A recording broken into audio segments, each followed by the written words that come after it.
I accidentally deleted one of the Genshin videos that I was supposed to upload onto YouTube. Unfortunately, the way I got my computer set up is that once it's been deleted, it's permanently deleted off the computer.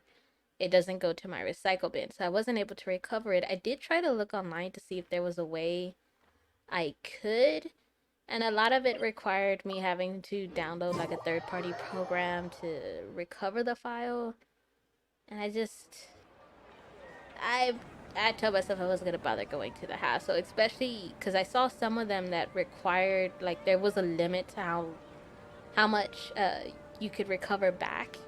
Like it was MB, and I couldn't recover anything that was gigabytes unless I paid for an upgrade. Some of them were like that. I do believe some of them were free, but I told myself I wasn't gonna bother with the hassle of it. We were able to, I'm not sure what the last video had in it, so I'm not sure if I'm gonna, all I know is that what happened is that Dunyazard was able to see the festival. We saved her. She was completely fine. She disappeared from the dream time loop, but she was fine. She she did wake up. We finally got out of that dream time loop. Dunyazard did wake up, and she was able to see the festival in the dream time loop. Unfortunately, she wasn't there to witness it, but she did see it in the dream. It turns out that it was the dancer. I forgot her name, but I wanted to pull for her. It turns out she was the one that we were in like her bubble spear. So after we got her to like finally wake up from her dream, that was kind of like the end of it because we pretty much finished it. Then we went to go talk to Catherine. Catherine tried to commission us to do some weird things like talk the Eremites into volunteering at an orphanage, go give out a speech in the middle of the city and take pictures of it. And Paimon was like, "You're not Catherine, you're Nahida, right?" And you know, it was like, "Yeah, I'm Nahida." So then afterwards, we wind up Don't you remember your adventure plans, my lady? we wind up let's see, because there was a little bit more. Kind of forgot, so I'm trying to recall real quick. Local specialties in Sumeru. So it turns out that girl that was there getting after Nilu with the guy from the hey, stop that, at the academia. There's a possibility that we could actually get her on our side and get her to change her opinion. So Nahida had requested that we go around to the local places that she goes to and see if we can get information on her to see if we can get her to switch sides. Or not exactly switch sides, but maybe get her to change her opinion and remind her, because she comes from the desert actually.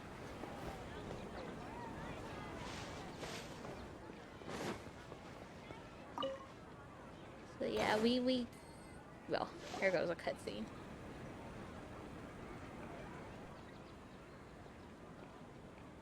Oh, here she comes. Satari is here.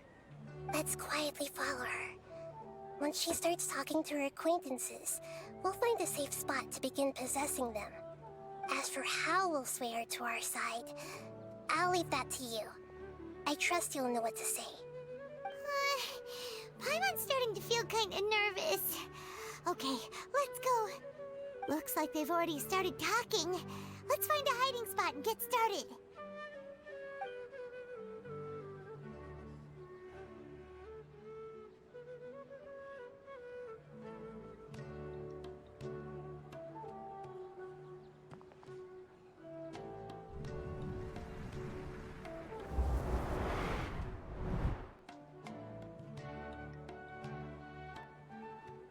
That's right.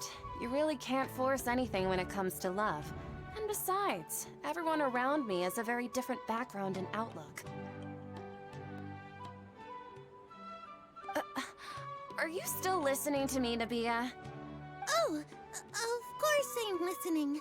You were talking about troubles with your love life, right? I heard everything you said. Okay then. You just seemed a little distracted for a moment there.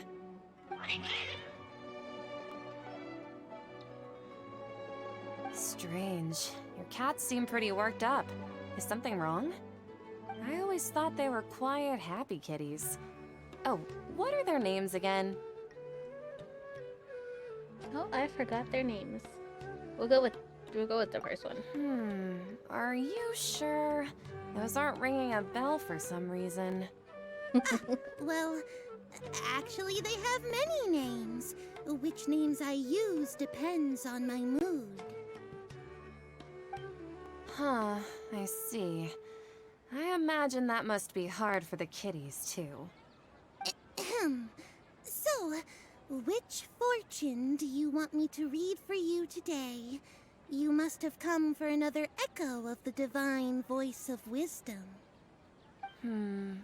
I'd like to get another reading on my love prospects, but to be perfectly honest with you, I feel like I've been a real mess recently. A mess? Well, could you do a reading on how long it'll take me to finish my current project at work? I really just want to get it over with. I hear you. No problem at all. The gods will reveal the truth.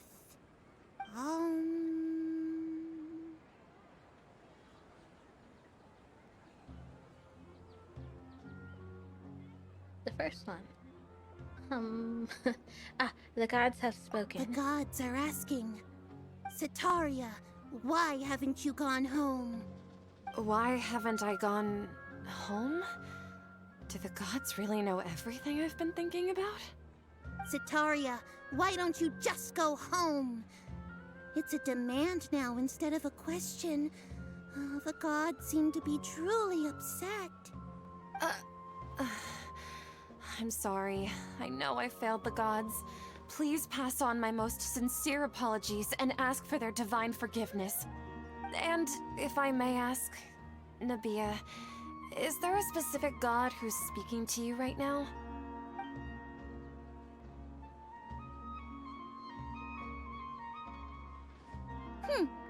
What an inconsiderate and naive question. The god who is speaking to me is, of course, the wisest and mightiest of all, the Scarlet King. The Scarlet King? No wonder he would make such a demand of me. Oh, wait a second. The Scarlet King passed away a long time ago. Even though news of the Scarlet King's resurrection has been spreading like wildfire, it's all just a misinformation campaign from the academia. How can the Scarlet King still exist in real life? Huh. Resurrection is a misinformation campaign? What insolence! I am the Scarlet King's most loyal believer. Do you wish to refute his voice of wisdom? Oh, no. As a child of the desert, I am only reveling in his power upon learning that his divine glory has touched even this city. I will think very carefully about his demand of me. I'm sorry. I must go now. Wait!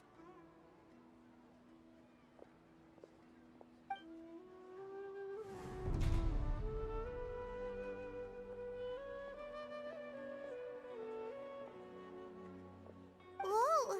She just ran off in a hurry. She looked pretty upset, too. Well done. Setaria didn't seem to suspect anything amiss.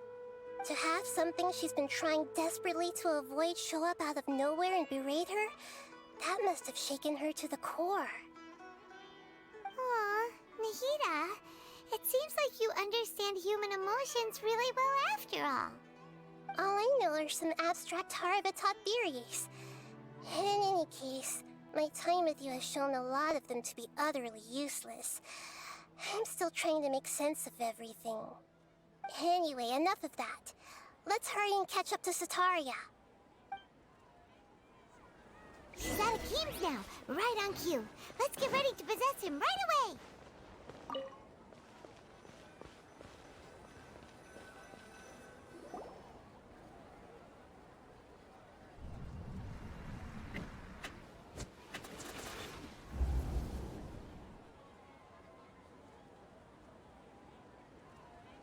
It's okay. I just got caught up in something. Oh, actually, didn't you ask me to help you look for work? What kind of work were you looking for again? Masonry work? Oh, right. Your old man's craft. How could I forget? Speaking of, how's he doing? Is he feeling any better? He's feeling a lot better. He can lift stuff now. Huh? Wasn't he nursing a leg injury?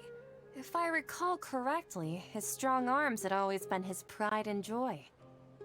He sprained his arm a while back while trying to show off his strength. I thought you'd heard.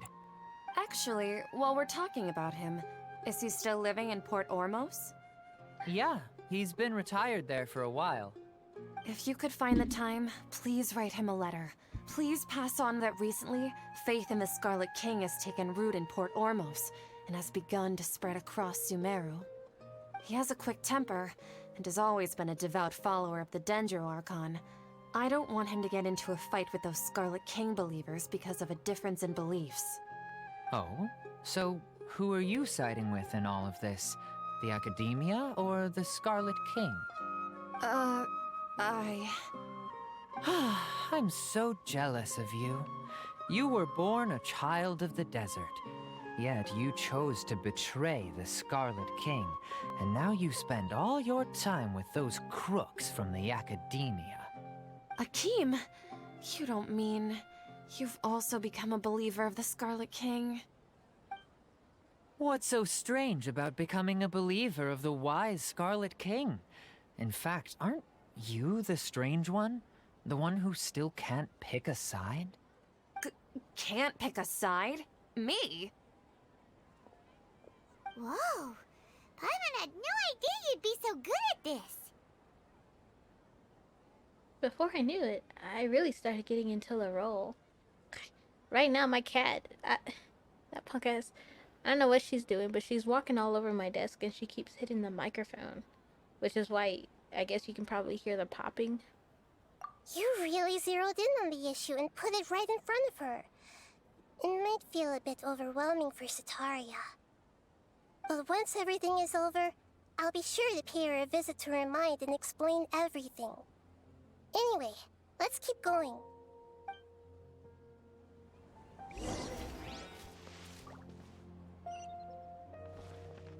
Come on! Sataria's already started talking with Shishan!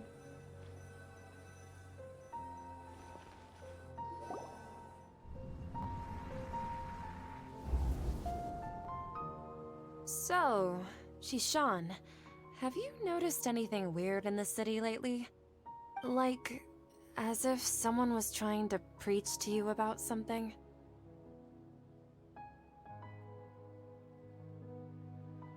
Wait, I think it was the basement. Oh, right.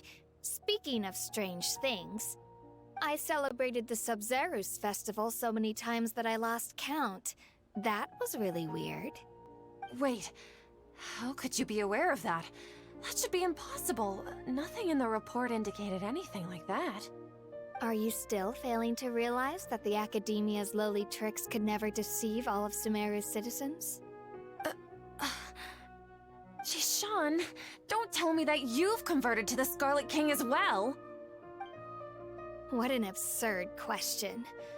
You make it sound like I should be ashamed for becoming a believer of the Scarlet King. In reality, shouldn't you be the one who is ashamed?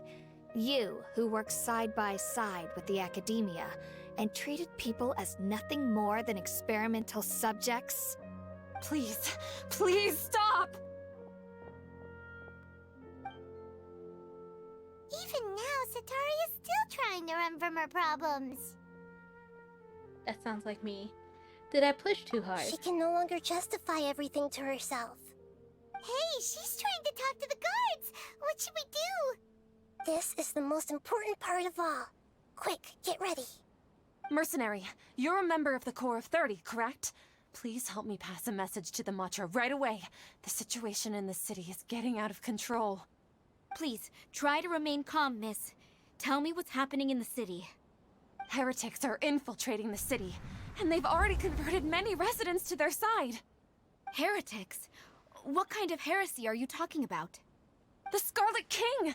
Many people I know have suddenly started believing in him, but he's long dead. It's impossible. Miss Sataria, nothing is impossible.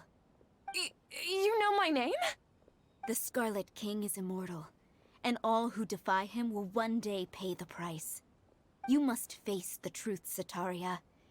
You tread a treacherous path, and the longer you ignore it, the tighter the Academia's grasp on you will become, and the deeper you will be ensnared.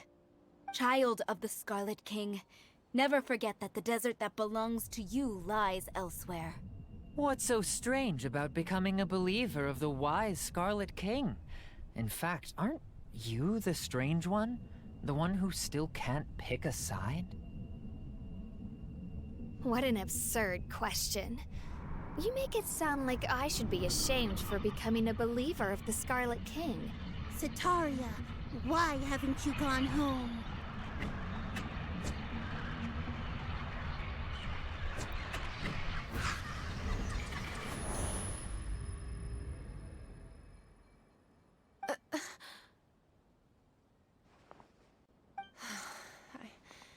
It seems that no matter where I run, I only keep finding more believers of the Scarlet King.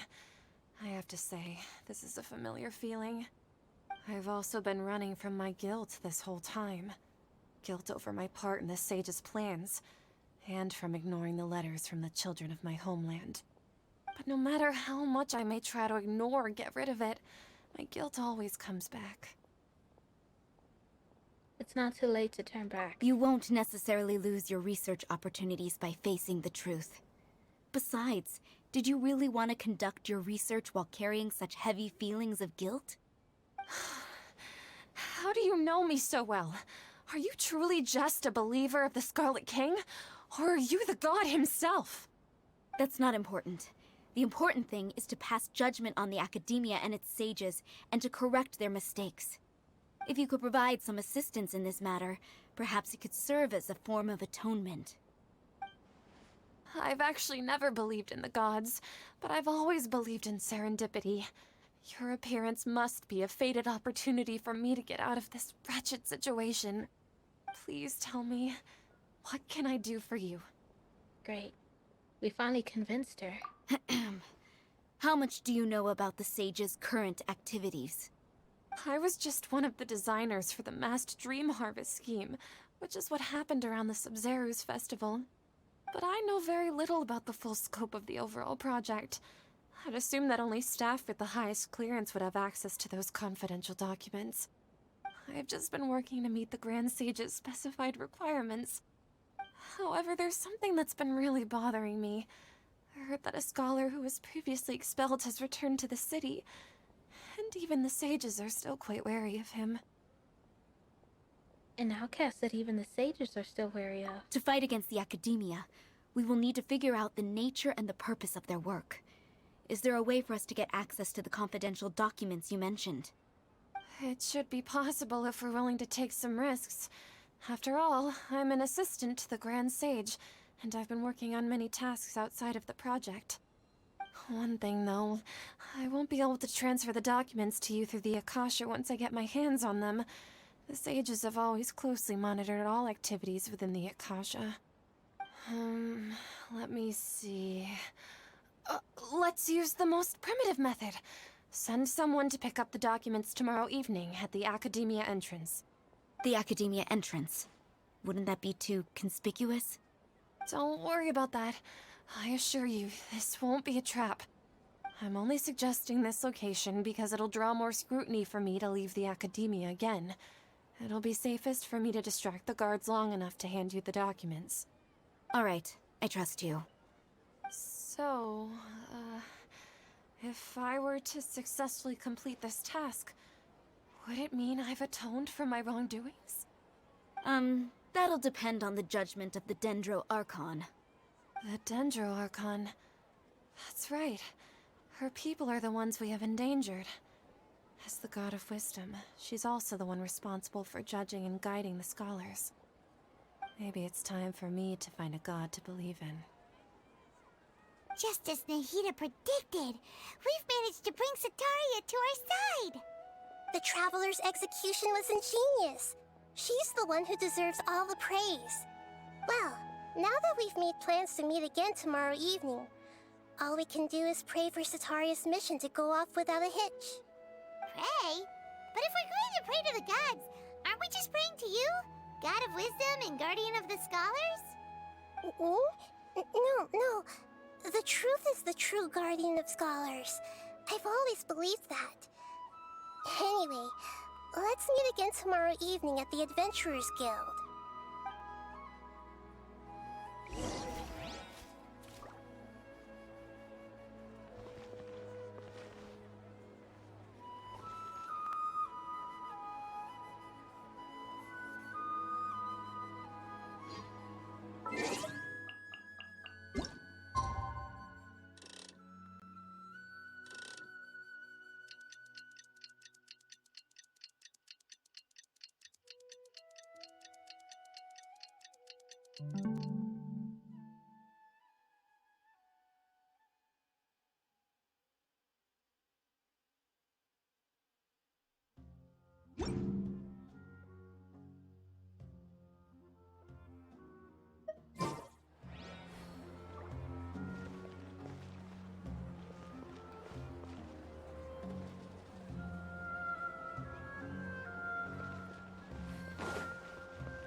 Seems all the other knights already have their hands full.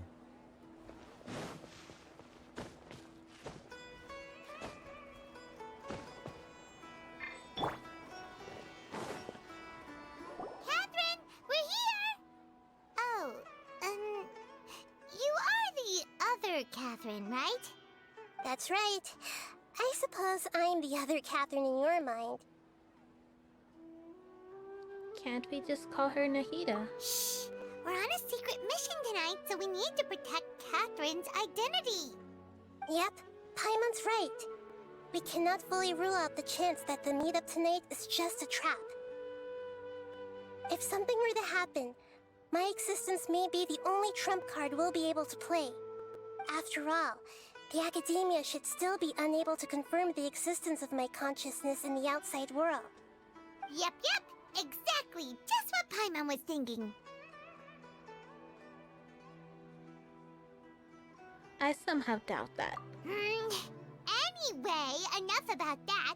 Let's just make sure to be on our guard. Speaking of which, don't you feel like something is off? Off? What do you feel is off? It's just a little too quiet around here. It's the middle of the night. Of course it's quiet. You're not getting paranoid, are you? No, I think she's right. It really is a lot quieter than usual.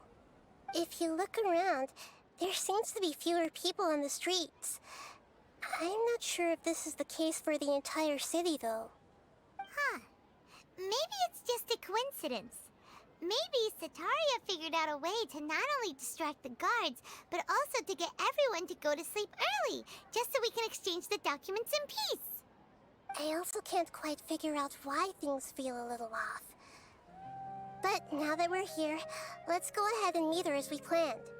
Well, regardless, as long as you're here with us, Paimon feels a little safer.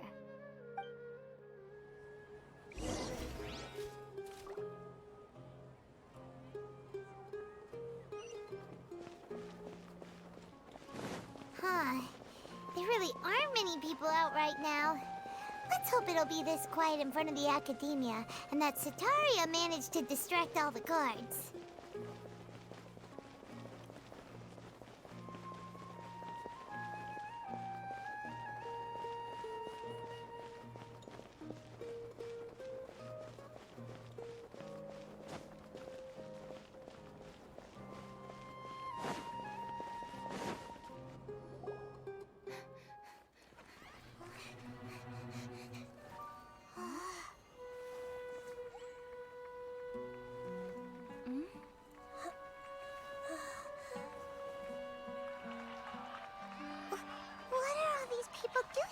at this hour of the night. Ah, the triumphant hero returns at last. And to a rather spectacular welcome, even if I do say so myself. You're the outcast, expelled from the academia. Indeed I am. Although these days they tend to call me the Doctor.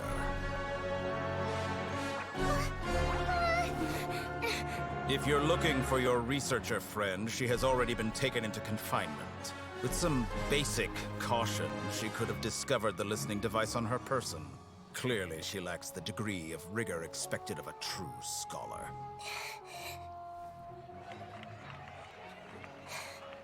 The people of Sumeru City. What have you done to them? I simply made some minor adjustments to their Akasha terminals. Now they can deposit information directly into the subconscious. As you can see, all these lovely people now believe this traveler is a hero who has just saved the world. My experiment is a success. And now it seems they can no longer hold back their sheer adoration. No, what should we do? These are all just regular people. Leave now. You need to get out of here. But that guy's a Fatui Harbinger. We can't just leave you here. Nor can I abandon the people of Sumeru.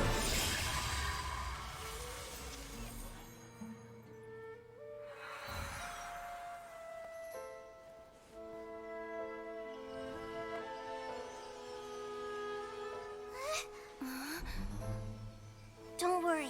We'll meet again outside of the city.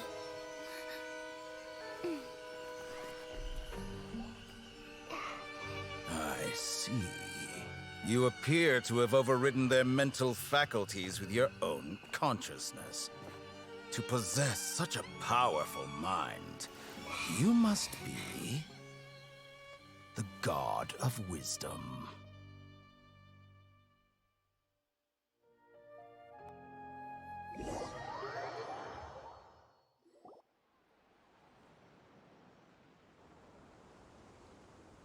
This should be far enough.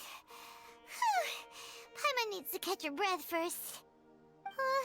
Is Nahida going to be okay? We only made it out because of her. She can jump between minds. Hopefully she'll be fine. Paimon wasn't counting on running into a new Harbinger here, let alone such a high-ranking one. That guy was number 2. So scary. He called himself the Doctor. Remember, Tainari told us about him. Sataria did say that someone who once got expelled from the academia came back recently. And that even the sages are wary of him. Yep, sounds like she must have been talking about the Doctor. We underestimated the scale of this problem. Yeah, now that the Doctor's in the picture, we're no longer just dealing with the academia. They're in cahoots with the Fatui. But what are the Fatui after this time? Another Gnosis? We need to find a way to reunite with Nahida. Yeah, things would be a lot easier with Nahida's help. Nahida said we'll meet again outside of the city. But we can't just keep waiting around, right?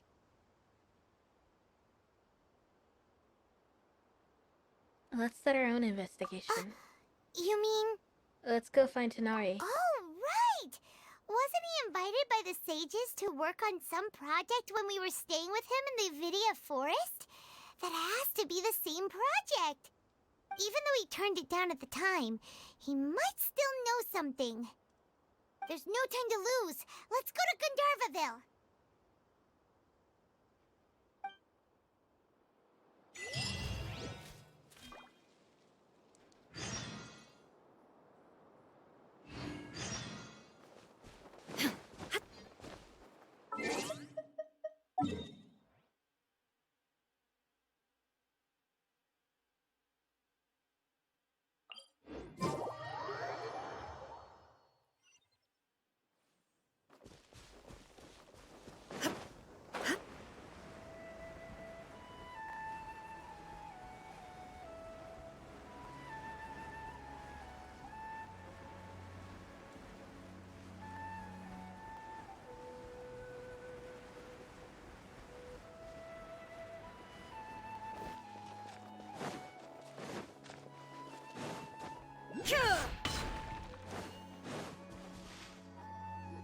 Hold it right there.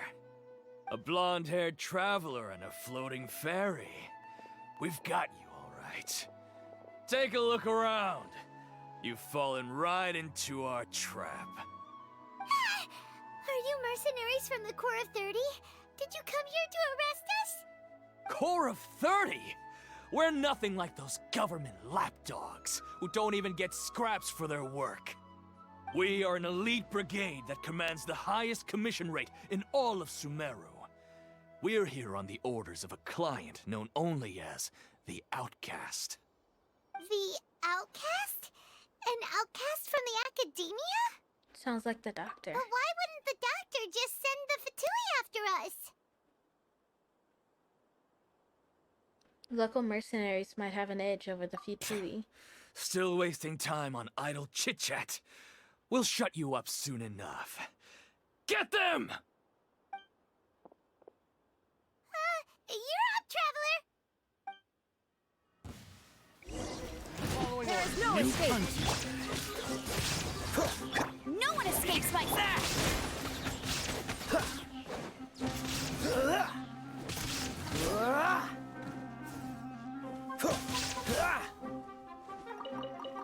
Dodge this! Don't get frostbite. Cool it.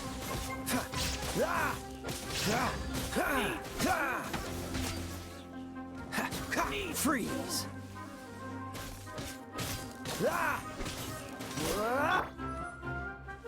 Shine down! It isn't over yet! Here comes reinforcements!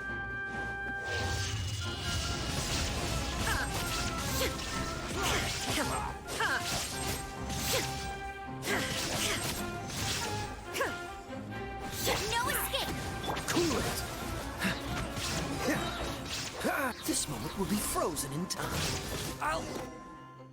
That was pretty rough. Is that what elite mercenaries are like?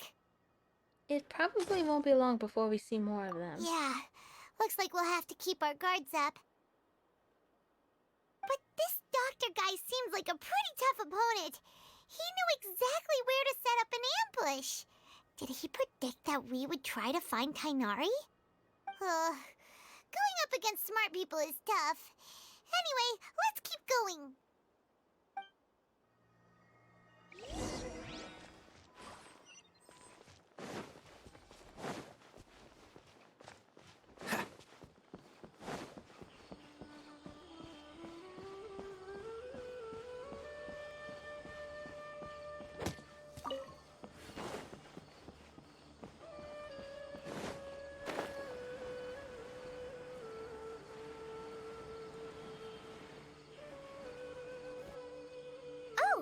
The Traveler and Paimon. What are you two doing back here? Kale! It's nice to see you again. Are you doing alright? To be honest, I'm not doing too well. My Elazar has been progressing at a faster rate lately. I'm finding it harder to complete more intricate tasks. As a result, Master Tighnari is taking me off the patrol schedule. He will only allow me to stay here and coordinate other people's tasks. Oh, Kale! Seems that curing Irminsul is our only chance. Speaking of Tighnari, did he go off on patrol? We're here to talk to him.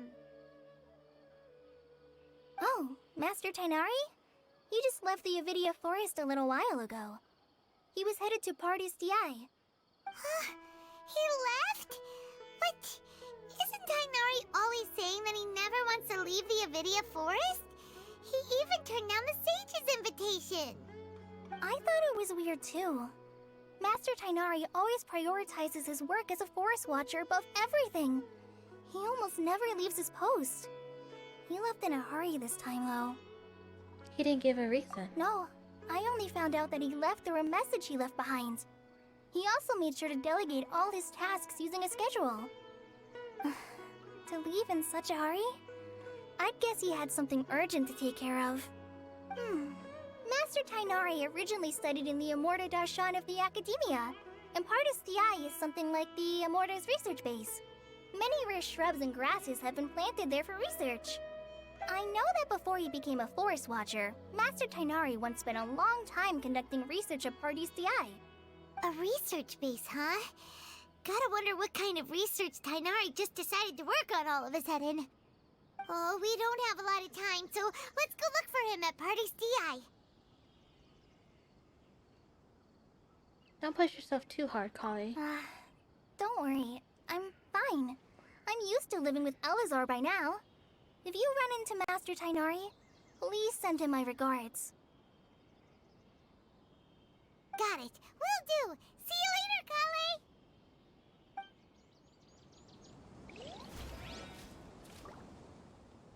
How many Rukashava mushrooms do I need to sell?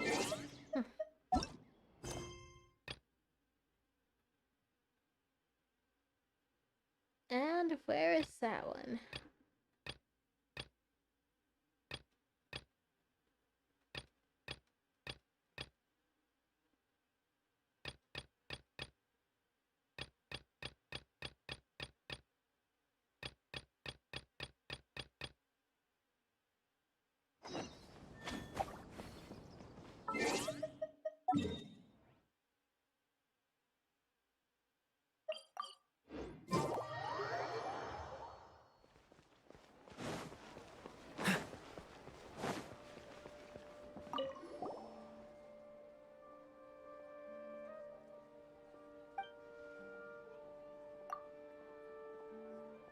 Greetings.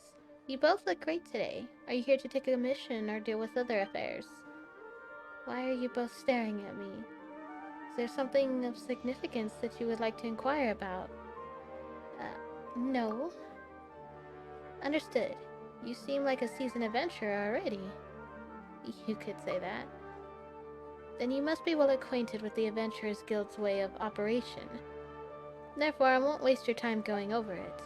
If you have any questions for the guild, please feel free to ask me at any time.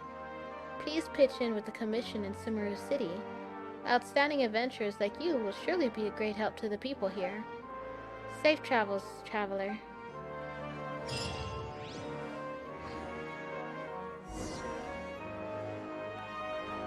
That was it? That was the whole thing. That was it?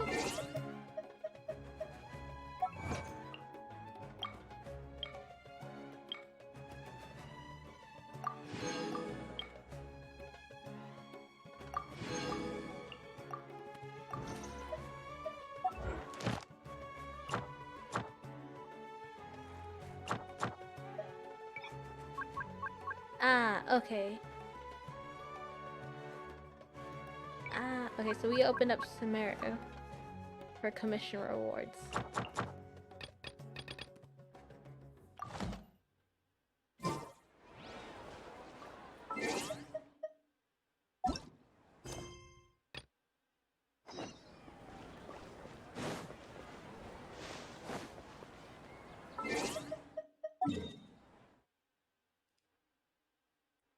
I can't believe I haven't unlocked that one yet.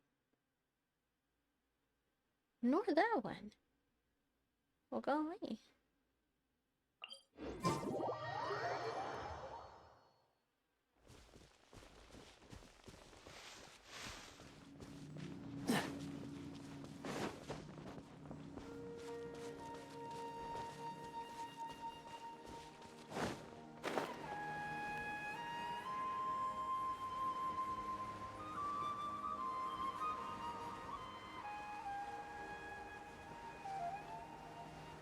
I see it right from here. We'll catch the teleport first, then we go to the quest thing.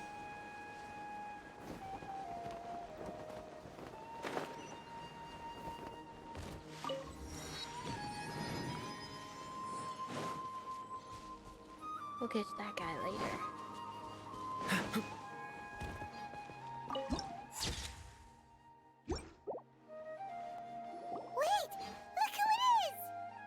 Nahida! Thank goodness you're okay. We were so worried about you. You are Nahida, right? Hey! This was supposed to be a touching reunion, but you're ruining the moment! Gotta be sure, Paimon. Actually, it's very smart of the Traveler to be wary of me right now. After all, the Doctor has shown that his technology can apparently even control human minds. Plus, it's not like you could have known what happened after we split up and I was facing the Doctor by myself. Even a pool of stagnant water after a torrential storm can occasionally pass as a patch of sky. Paimon feels like only the real Nahida could come up with such an obscure analogy. I agree. Huh? But I wasn't trying to win your trust or anything. All I wanted was to clarify my point. Well, we understand that point now. Please, Nahida, tell us more about what happened. Are those poor people all right? When you left, I was still in the middle of restoring everyone's minds. Thankfully, when the Doctor mentioned depositing information into the subconscious, he didn't mean engraving information into their minds. Instead, he did something closer to creating hallucinations. That was still within my power to fix. Luckily, I managed to finish my restorations and mind jump away from him just as he was about to capture me. Whew. What a relief. The Doctor sure pulled out some hidden cards, but good thing we had Nahida with us. I wouldn't be relieved just yet. I gave away my true identity when I restored everyone's minds, which means we've lost another one of our trump cards. Also, the Doctor is already an expert at modifying Akasha terminals. Maybe it's only a matter of time until he captures my consciousness inside the Akasha. Would that mean you'd no longer be able to jump between minds? Then how do we stop him? He's still at the Academia, so it's possible he already started messing with the Akasha. Our position will only get worse with time. It feels like he's toying with us. What a nasty piece of work. Plus, the Doctor's combat ability alone is apparently enough to make him worthy of being number 2 of the Fatui. We shouldn't give up hope just yet. Let's try to find another way to attack this problem. Actually, Nahida, how did you know we were trying to get to Party's DI? Have you been waiting for us? Yes, I have. I can see the Traveler's elemental energy, so I deduced your destination by looking at the direction you were moving in. You didn't come here for sightseeing, right? Did you find any leads? We're looking for a scholar we know. His name is Tainari, and the sages once tried to reach out to him. Why don't you come inside with us and see what we can find? Okay, let's just hope we won't get him into trouble.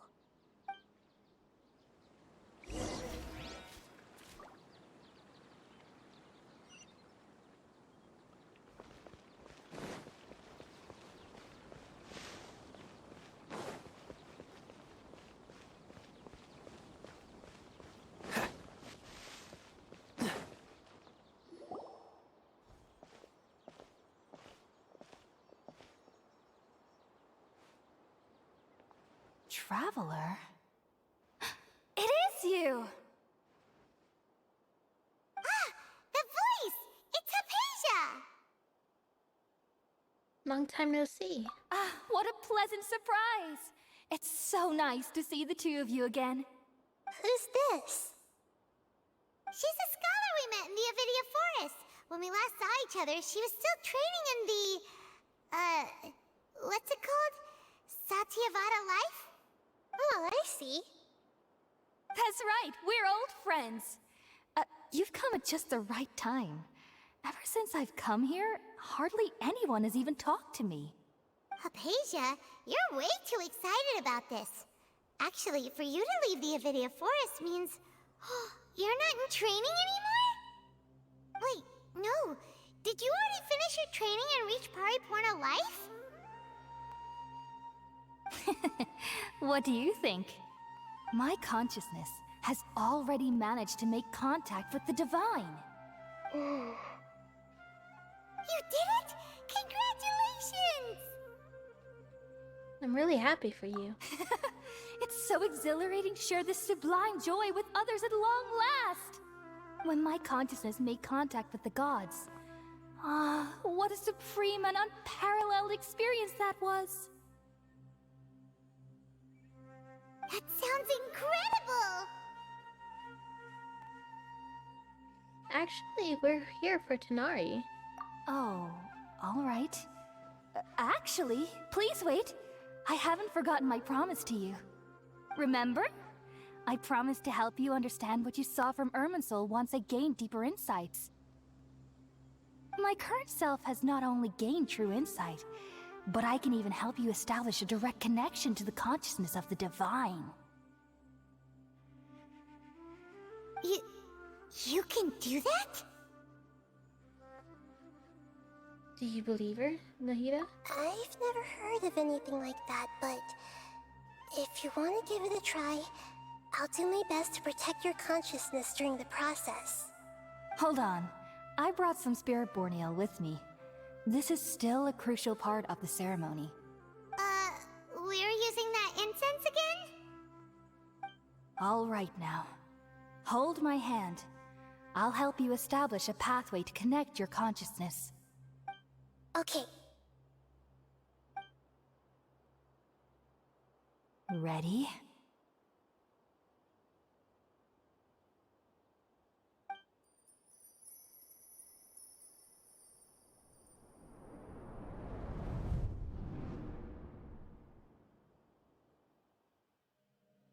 It took 3 betrayals for me to finally understand. The world is just an elaborate tapestry of lies. My fury will never be quelled. The first to betray me was a god. My creator. My mother. Valuing strength above all, she saw no worth in me and I was discarded. The second was a human. My family. My friend. Consumed by fear, he saw me as an abomination. The third was one exactly like me. A hope for the future. A fledgling barely out of the nest. Powerless before his mortality, he broke his promise to me. Oh my god. Humans, they can't be trusted. And the gods fill me with pure loathing. So I said good riddance. I denounced the world and laugh in its face.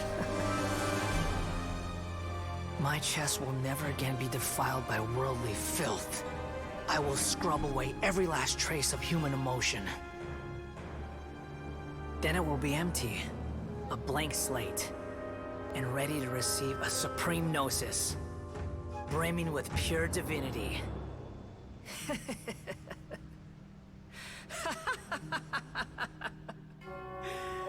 There is no need to fear.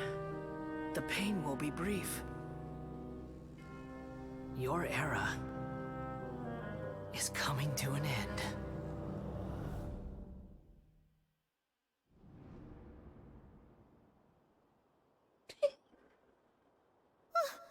What was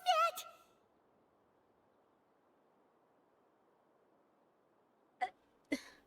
Didn't the Raiden like give him the freedom to travel and do what he wanted rather than keeping him there as a... Okay.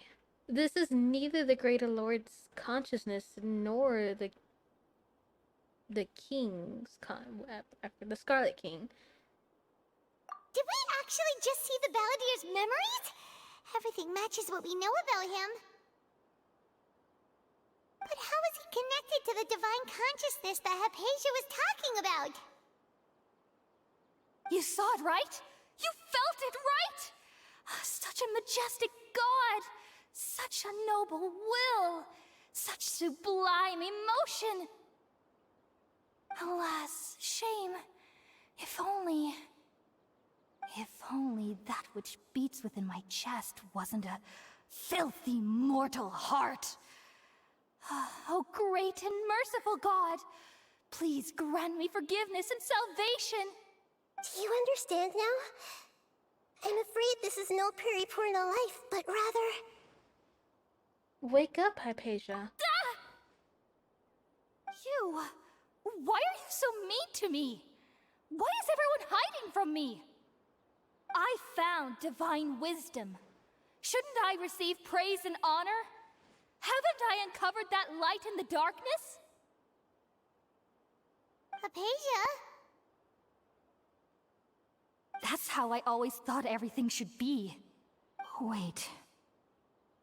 Have I already lost my mind?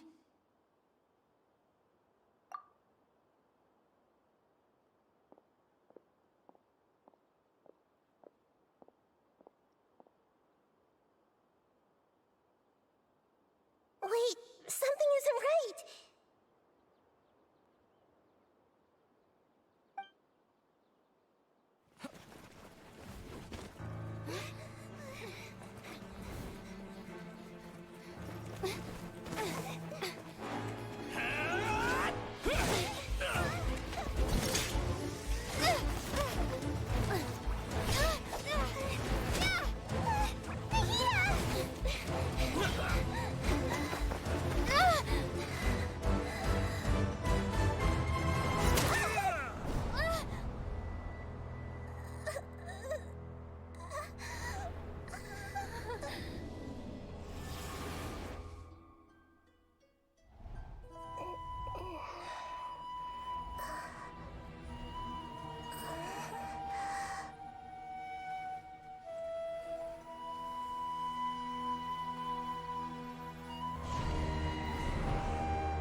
Okay, we finally lost him. Are you okay, Nahida? Wait, no. Something feels different. You're back!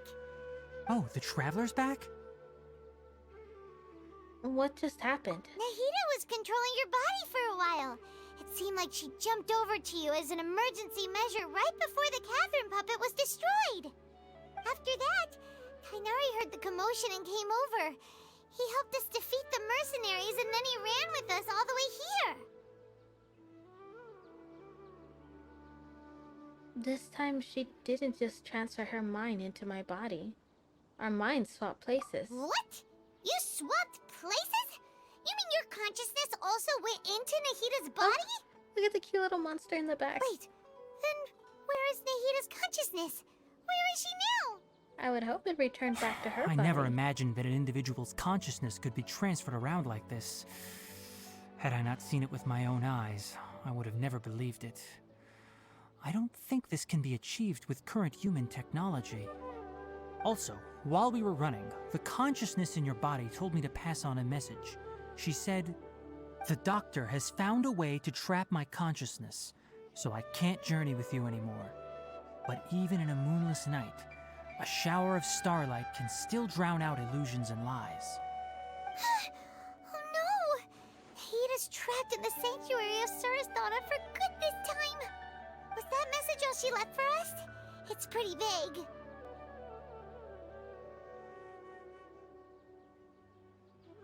It's in a code that only we know. Oh, that makes sense! Since the doctor captured her, she won't be able to say anything without him knowing! She's being extra careful.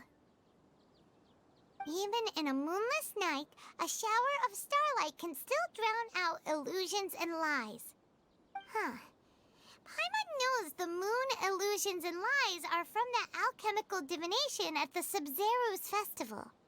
Didn't Nahida use a starlight analogy before? It had something to do with Sataria. The moon refers to Nahida herself. Oh, that makes a lot of sense. Huh. Do you think Nahida was telling us to go find help in the desert?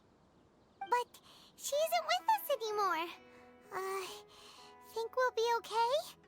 Paimon, You said Sanctuary of Surasthana. Does this mean that this Nahida you're talking about, the consciousness who is occupying the traveler's body, is the Dendro Archon?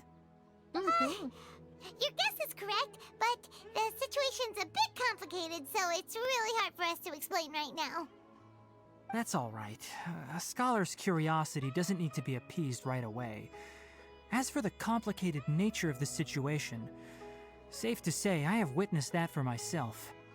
I've spent some time with you, and it looks like the Dendro Archon's also on your side, so I trust you.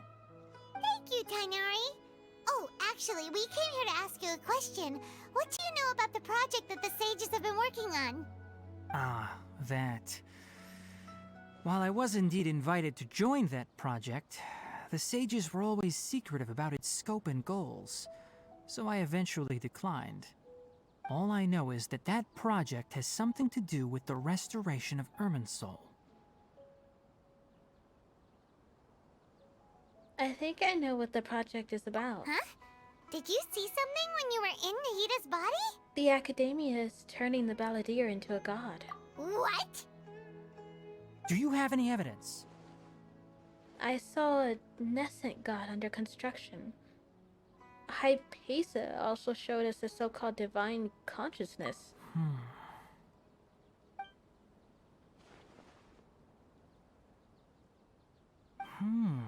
So that's what happened. That explains why Hypatia's symptoms were different from those of the other scholars who went mad.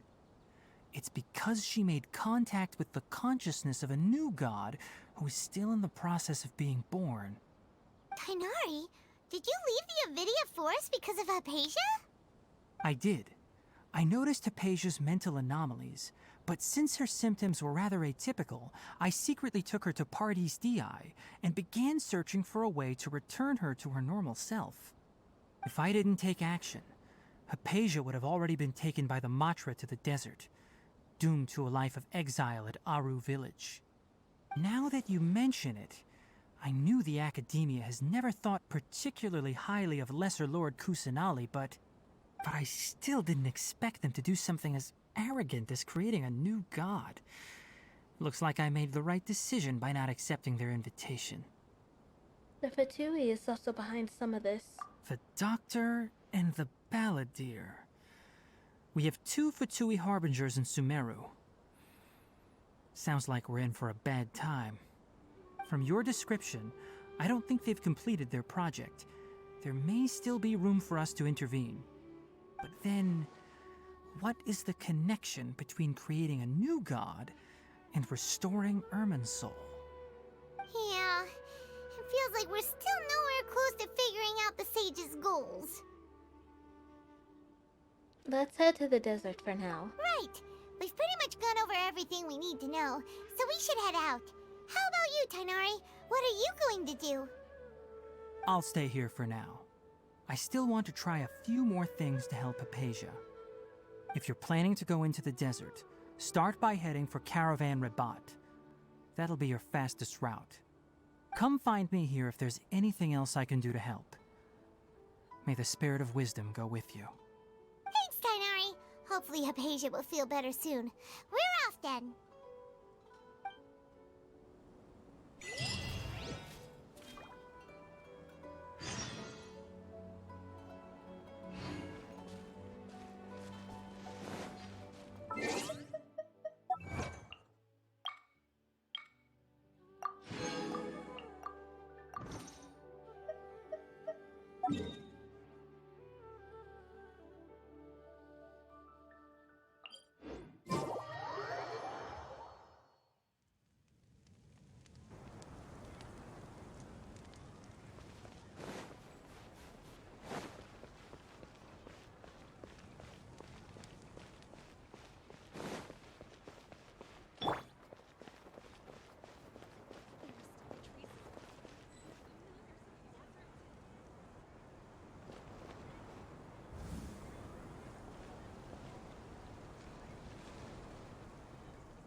We finally made it to Caravan Rabat. It's pretty lively here. So, just past this wall is the desert, huh?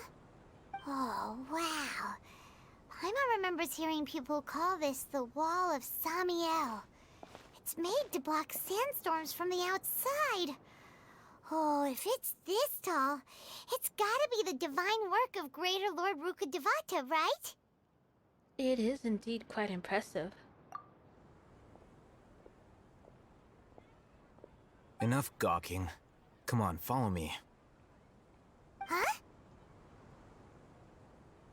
Where did he come from? Over here. Oh, Haytham went that way! Let's hurry up and follow him. Wonder what he's up to.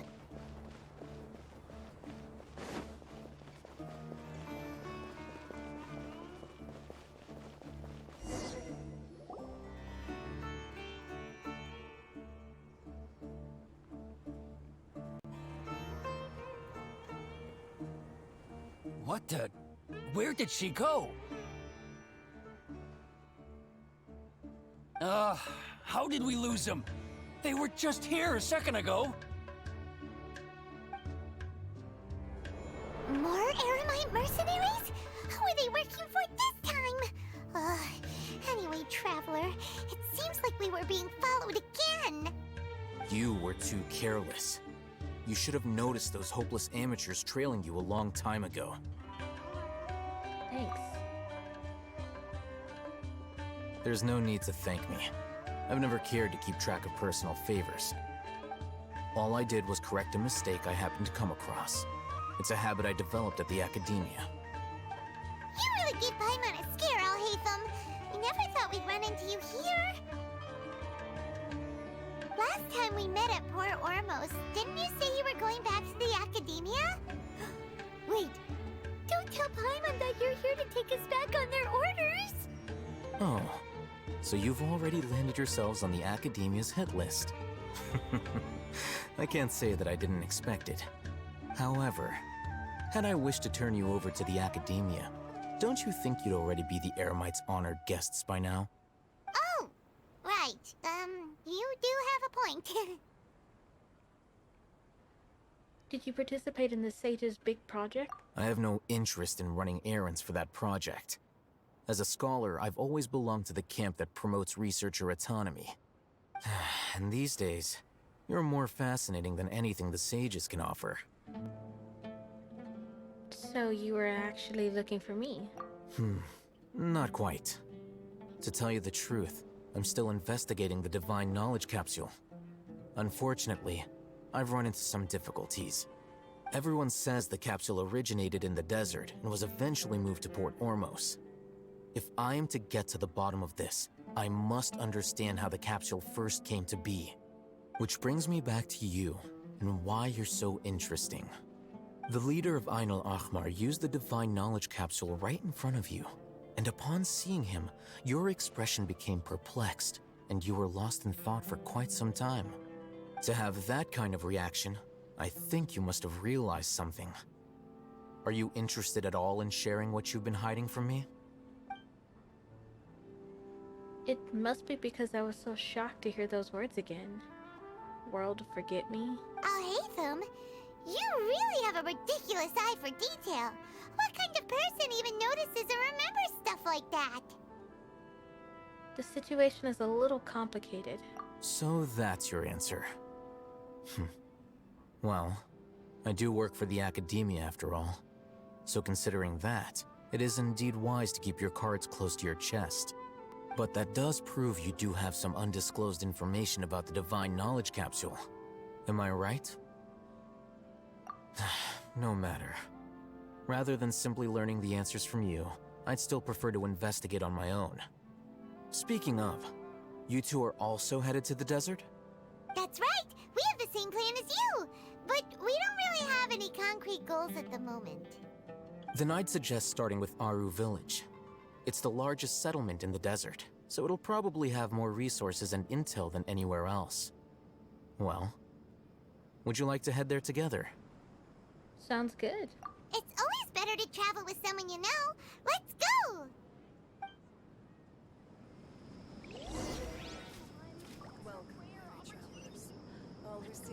That's further out in the desert.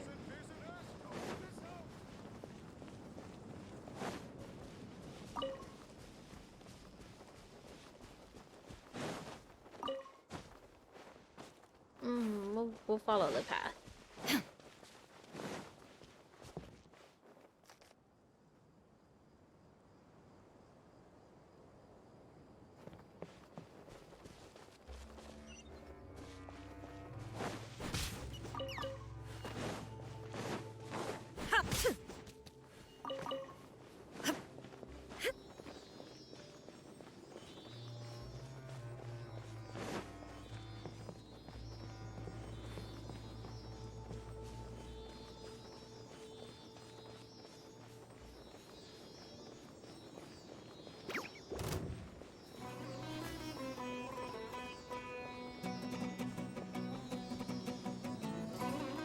Illusion shattered!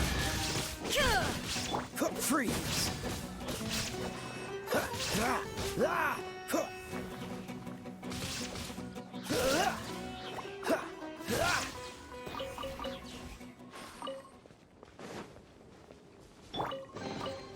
But a momentary distraction.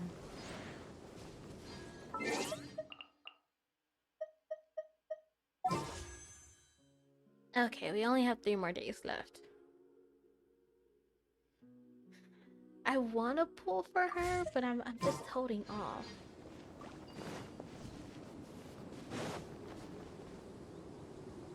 Hopefully we'll get a rerun banner for her pretty soon.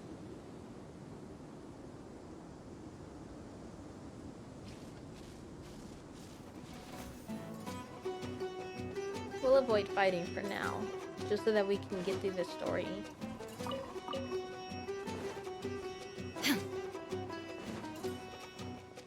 Oh, Scorpion. Cool it! Shine down! I know we said we'd avoid fighting, but I mean, that's a completely new monster right there. And are these coconuts?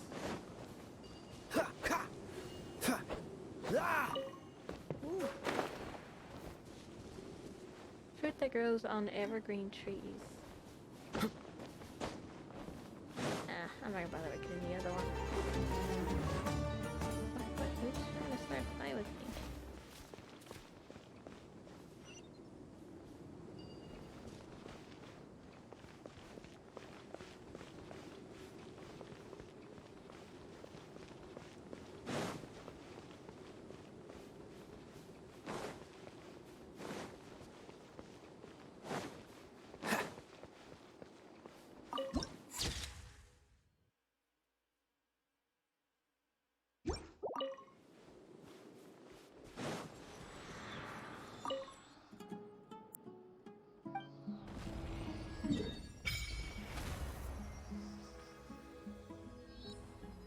Okay, we got half of the desert opened up.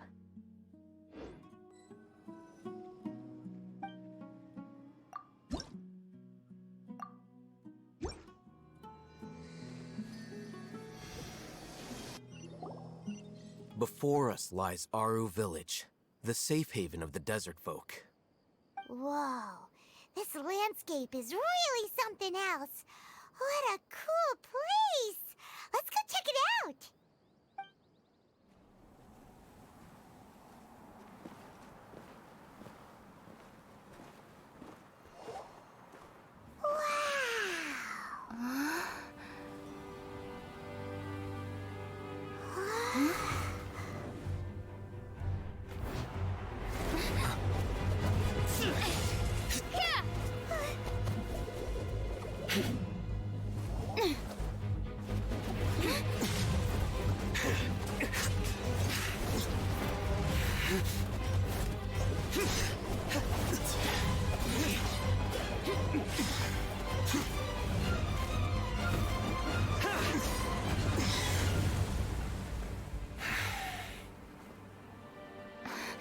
Sino.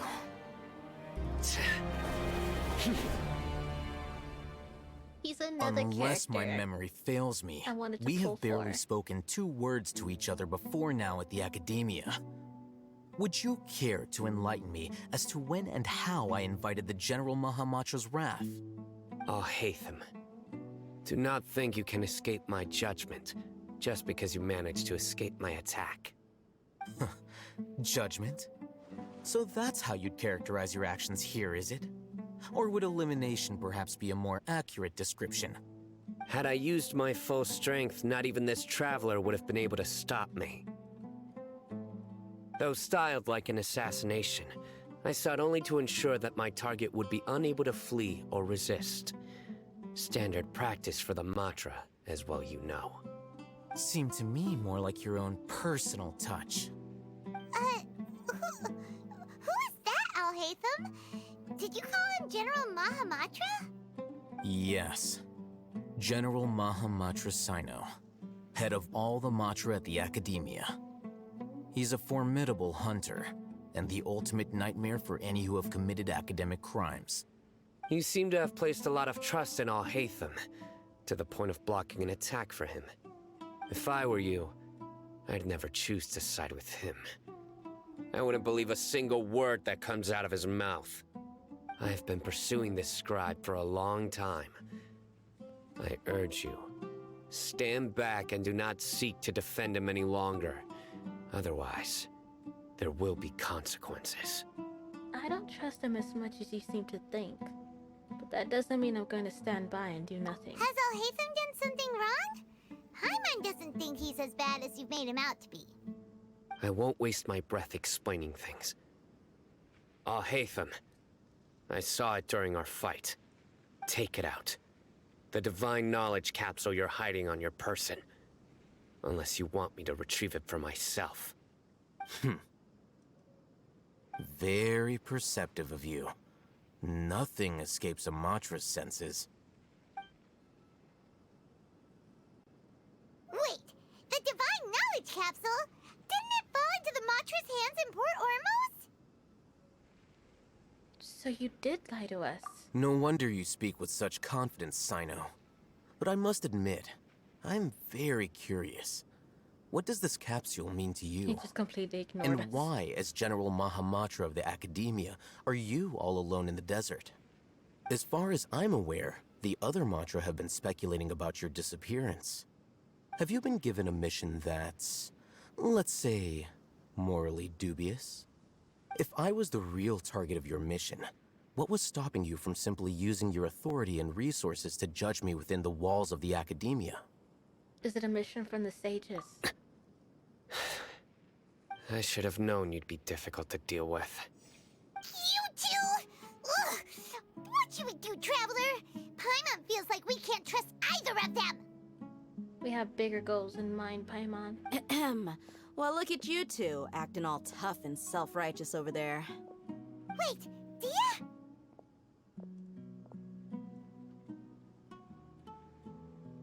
Great! Finally, someone that we can trust! You gotta help us out here, otherwise these two are gonna start fighting again! Yeah, sure looks that way. Two giants from the Academia duking it out once and for all. Not something you get to see every day, that's for sure. Listen, I know you academic types love to fill up your big brains with self-righteous morality and lord your empty rules and virtues over each other. But how dare you bring your petty disputes into the safe haven of Aru Village? It seems like someone's gonna have to beat some sense into your thick skulls until you finally learn to respect these grounds.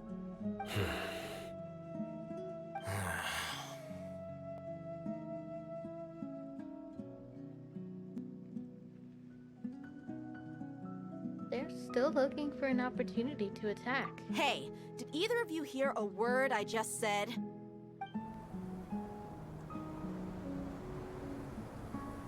Whoa, what's going on? The wind's so strong!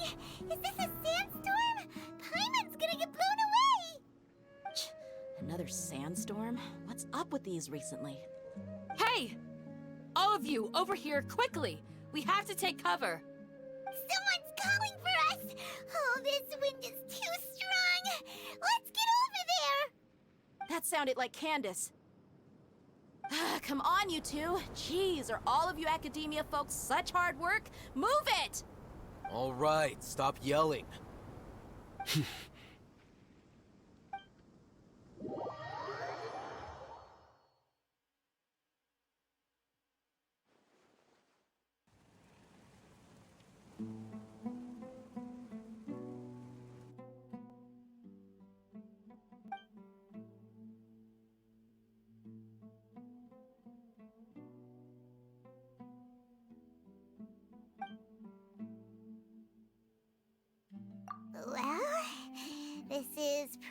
awkward. Hey, wanna play sardines with 3 people who wanna tear each other limb from limb? Sure, why not? Sounds fun. The air is so thick and heavy. Paimon can hardly keep floating anymore. My sincere apologies, everyone. This is the home of our village chief. I will have to ask you to make do with this small room until the sandstorm dies down. Please, let me introduce myself. I am Candace, protector of Aru Village. Our savior has come at last! Nice to meet you, Candace. The name's Paimon. Thank you so much for helping us. You have my gratitude. There's no need to thank me. It's only right to help each other when the weather gets rough. Wow, she's so gentle and caring, like a nice older sister. Unlike those guys over there. All right. Now that we're all better acquainted, we should return to the topic at hand. As a guardian charged with the responsibility to protect my fellow villagers from harm, I was observing your conflict from afar, even before the sandstorm started. And now that you have set foot within our village itself, it is all the more my responsibility to make absolutely sure that you pose no threat whatsoever to us. So please, have an honest and sincere conversation with one another, and put your hostile feelings to rest. If anyone dares to start anything again while they are under this roof, I will not hesitate to send them out for some quality time with the creatures of the sandstorm. Oh, on second thought, Paimon may have misjudged Candace's character. And that goes for you too, Miss Dia. She did Do I nothing make wrong. myself clear? All right, we got it, Candace. That's what I like to hear. So, which of you will begin? I was supposed to be a mediator, but I might have gotten a little too involved just now. Anyway, one of those two should probably start talking. Wait, that was you trying to be a mediator? I have nothing to hide, so there's no shame in explaining myself. While Alhaitham wasn't wrong about the other Matra not knowing my whereabouts, it's not because I've been assigned a morally dubious mission. Rather, I've chosen to exile myself. Huh? Exile yourself? A little while ago, I discovered that there was data missing in the Academia's project planning and development files. What little they did report clearly did not match the project's actual progress. As General Mahamatra, I had the responsibility and authority to request an audit. However, to my surprise, the person responsible for the erroneous data was none other than Grand Sage Azar himself. I tried to investigate the issue myself before submitting a formal audit request, but I soon found that all leads and potential pieces of incriminating evidence were carefully concealed from me. I began to realize that they were cautious of me from the very beginning. Unsurprisingly, the Grand Sage rejected my audit request as soon as the submission reached his desk. He even said to me, "The power of the General Mahamatra is granted by the sages. You have no right to judge us." So they really are up to no good. I realized then that to the Grand Sage, the Matra are nothing more than tools for the sages to assert and maintain their control over knowledge. The vows that we took, the principles that we strive to uphold, they are meaningless to the academia of today. So you then decided to exile yourself. I believed it would be wise to flee the academia before the sages had a chance to take action against me. This way, they can no longer see nor predict my actions. I will never give up on this investigation. There's no need for someone else to give me power or authority. Once I find the truth, I will administer judgment by my own name. Sino seems to have the same goal as us. We're all investigating the sages. Plus, now that he's no longer the General Mahamatra, he somehow feels a lot less scary. It's still too early to trust him completely. What if the whole story was just made up? Though I highly doubt it. Well, Sino, if that's your story, then why did you see Alhaitham as a target? When I was investigating the matter in the academia, I overheard a conversation between Alhaitham and a sage. The sages asked you to investigate a blonde-haired traveler. Do you dispute this, Alhaitham? What? Like many parts of the project, this assignment was undocumented. Now throw in your suspicious behavior with the Divine Knowledge Capsule, and I think we deserve an explanation. The sages were watching me from the very beginning. Yes. I was indeed tasked with investigating the Traveler. Alhaitham! After all, the promised reward was so great that hardly any scholar could have refused. The sage told me, once you've completed this assignment, I can give you a glimpse of divine knowledge. A most enticing offer. Unfortunately, those academics don't know me at all. Their words contained one key piece of information, namely that divine knowledge indeed exists. That gave me all I needed to know.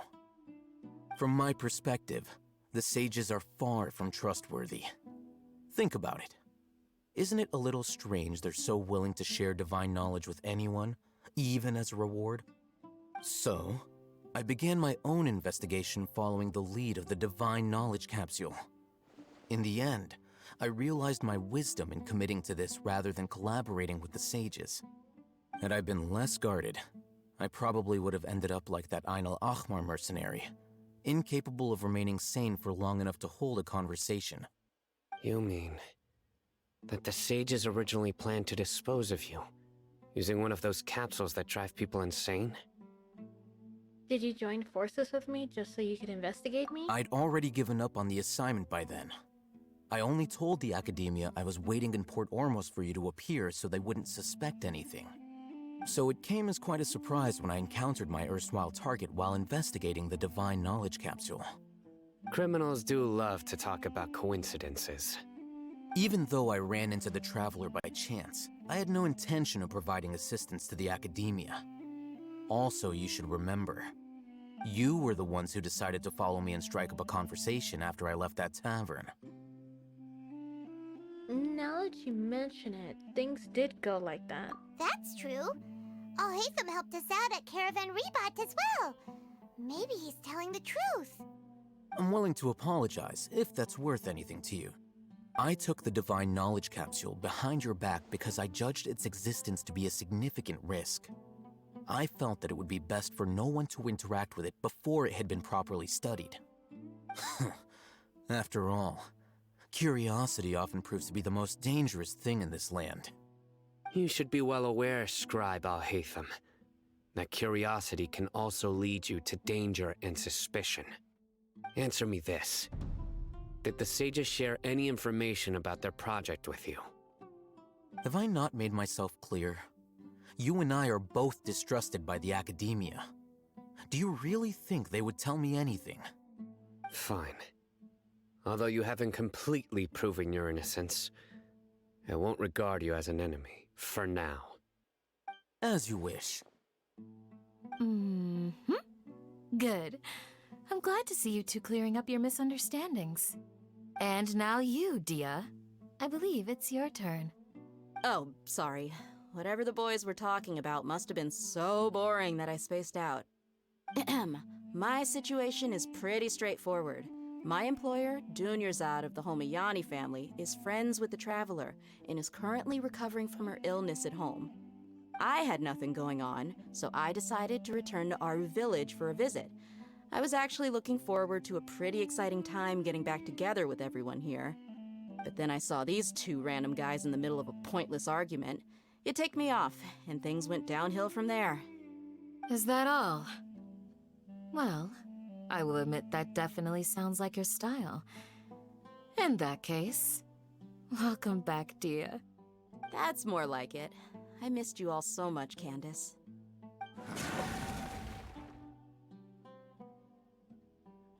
Whoa! What was that sound? No need to worry.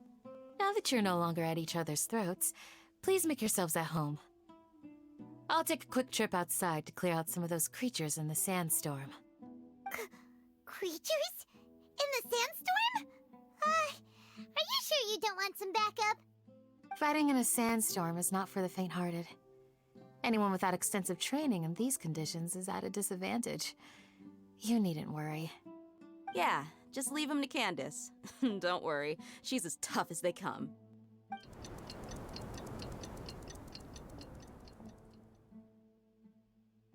The winds died down. That means the sandstorm's over, right? Candace still isn't back yet, though. Is she alright? Maybe we should go out and check on her. When you put it that way, even I'm starting to feel a little worried. All right, let's go. We've been here long enough, and the boys are as chatty as the floor.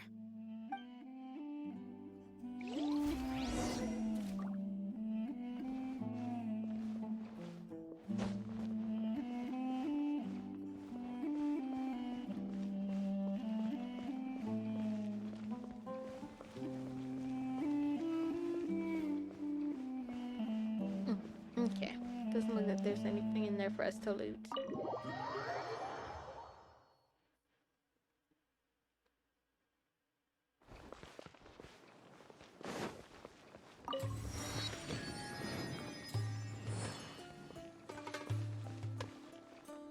Oh no, there's quests now.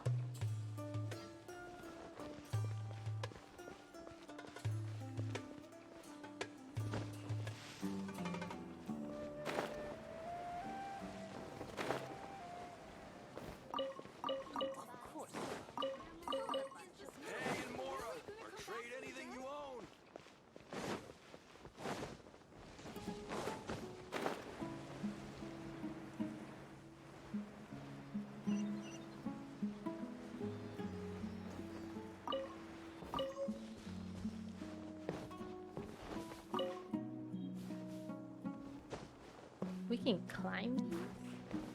It'd be funny if we could take damage from them as we're climbing them.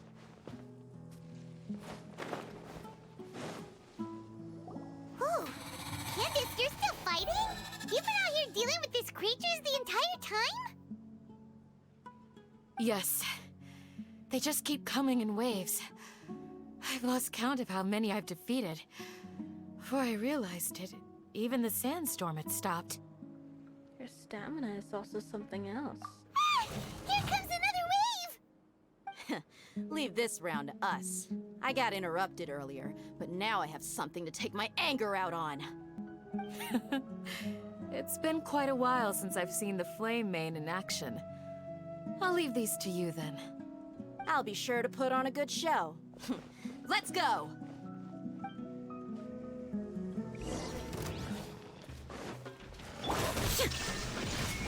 Dodge this!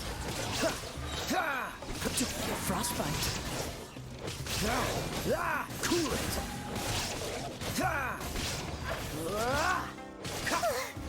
Here comes another wave! When are they ever gonna let up?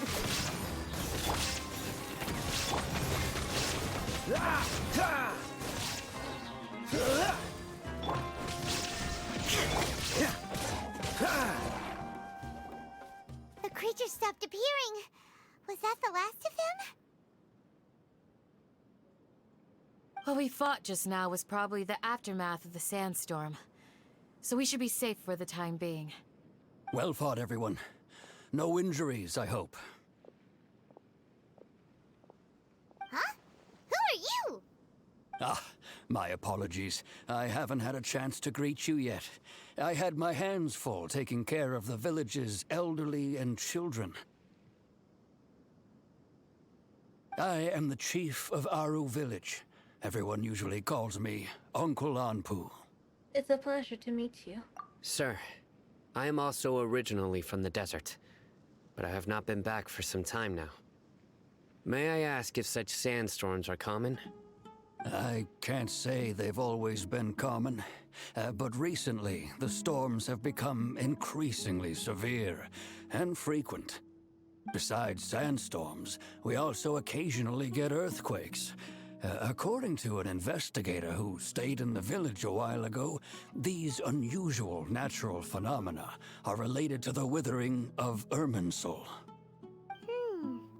Another effect of Irminsul's withering. So, Irminsul's withering causes withering zones in the forest, and sandstorms and earthquakes here in the desert? Everything in the natural world is inextricably connected to Irminsul. These regional symptoms can indeed be a reflection of Irminsul's present state. Everyone in Aru Village needs to take good care of themselves. Speaking of which, why haven't I seen a single village keeper since I got here? Village keeper? Who are they? Village guards like Candace? Does your curiosity know no bounds? Village Keeper is how Aru Village refers to mad scholars exiled here by the Academia. Most of them are scholars who lost their sanity after a period of training in the Avidia Forest. The Academia believes that their crazed mutterings may have a negative effect on the psyches of other scholars. So, they're forcibly exiled to the desert. Though if you ask me, it's all a boatload of nonsense. Tanari also brought this up before. Hypatia was also nearly exiled to the desert. Alas, that's exactly what we've been trying to investigate. One by one, the village keepers have been mysteriously disappearing without a trace. But no one in the village has ever seen them leave. If you're planning to stay around the village for the next few days, I'd appreciate it if you could keep an eye out for them. I've had encounters with those people in the past. I'll see what I can do to help. The Matra are the ones responsible for their exile. Now that you're no longer with them, are you trying to alleviate your guilt and atone for your past sins? I'm fascinated by how you think. Mock me if you will, but if you are guilty, I will eliminate you, regardless of my position or identity. Oh, you're the former General Mahamatra. You must be an expert in these kinds of investigations. Thank you for your help. I'll help too. Is it because you're reminded of Hypatia? Oh, these poor scholars. First they lose their sanity, now this! We need to help get them back home, safe and sound. But, is it really a good idea to tag along with Sino? You seem like you really don't trust him. That's why this is a great opportunity to watch him. I'll be grateful for the assistance. No doubt you will do a better job than some of my former subordinates. Let's start by finding a spot to share what we know so far.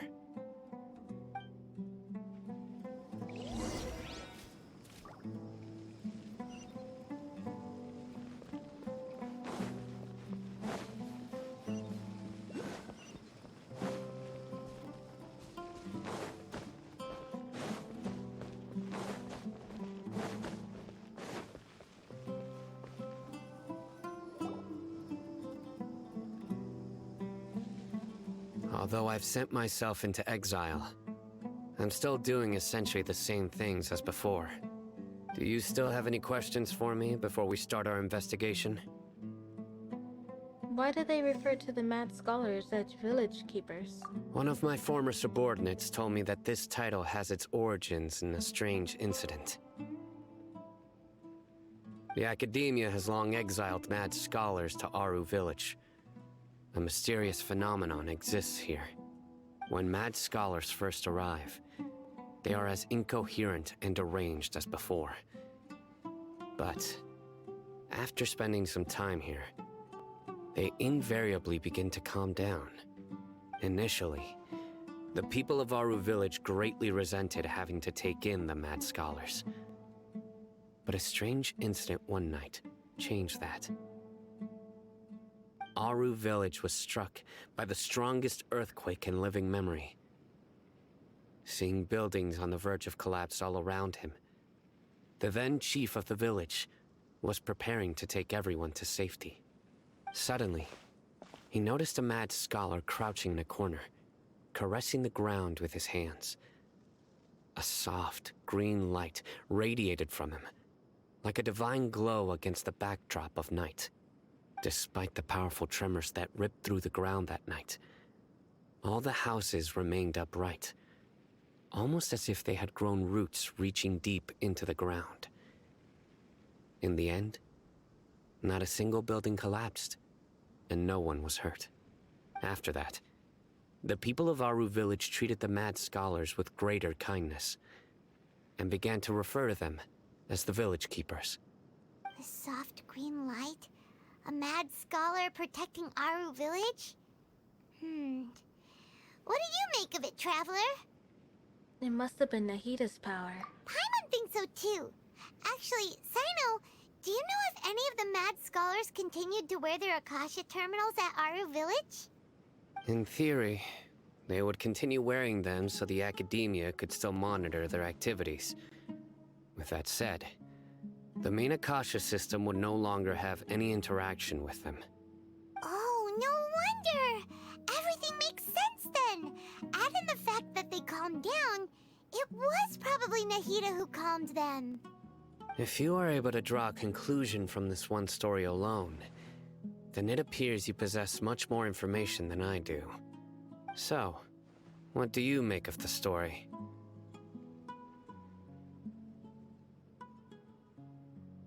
The mad scholar's power likely came from Lesser Lord Kusanali. Really? Lesser Lord Kusanali. What? You don't believe us? Lesser Lord Kusanali was definitely using the Akasha to give her power to the mad scholars! No, it's not so much that I don't believe you. I'm just struck by your reasoning. Lesser Lord Kusanali, the current Dendro Archon. Is she really active in Sumeru? The Academia has always placed far greater importance on the late Greater Lord Rukkhadevata. They've more or less ignored Lesser Lord Kusanali, and I've never had any reason to doubt their views. In addition, I've never heard any stories about Lesser Lord Kusanali and her deeds. To me, she might as well have been a god that never existed. No way! Nahida definitely exists! She's a... How should Paimon put it? She's a good Archon who's kind and wise. Even if she says weird stuff sometimes. She also saved me once, not long ago. I've spent many years interrogating criminals, so I can easily tell when someone is lying. Good! Then you should know that we're telling the truth. That look in your eyes. I've never seen that from a liar. You two really must have met Lesser Lord Kusanali. How can this be? To think, our Archon has been amongst us this entire time. Alright, now it's our turn to put our skills to good use for this investigation. You betcha. But easier said than done, especially since we don't have any leads. Maybe we can start by knocking on some doors. Excuse me, are you here to help me find my grandpa? Huh? Who are you? By the sounds of it, a resident of this village. My name is Isak. You'll help me find my grandpa, right? Is your grandpa a mad scholar? Hey, don't say that. Grandpa is just Grandpa. Why do you have to call him that? It's not like he's a bad person or anything. The person you're referring to is not a local, yet you are. Why do you call him Grandpa? Grandpa is just Grandpa. He's my family. I heard everything you said to the village chief. Please, you gotta take me with you. I want to find my grandpa. I swear I'll help. I won't be a nuisance. Ah, so you're the one who was eavesdropping on us around the village chief's house. I was planning to go out and take care of whoever it was, but I had a vague feeling that they didn't harbor any ill intent. Whoa. Haven wasn't kidding about Matra having sharp senses. Sino, he's just a kid. All he wants Grandpa. Let's find a way to help him. Sorry, I was only listening in because I wanted to know where Grandpa went. Honest. If you don't believe me, you can ask Miss Candace. Please help him. All right. But first, let's confirm the facts with Candace.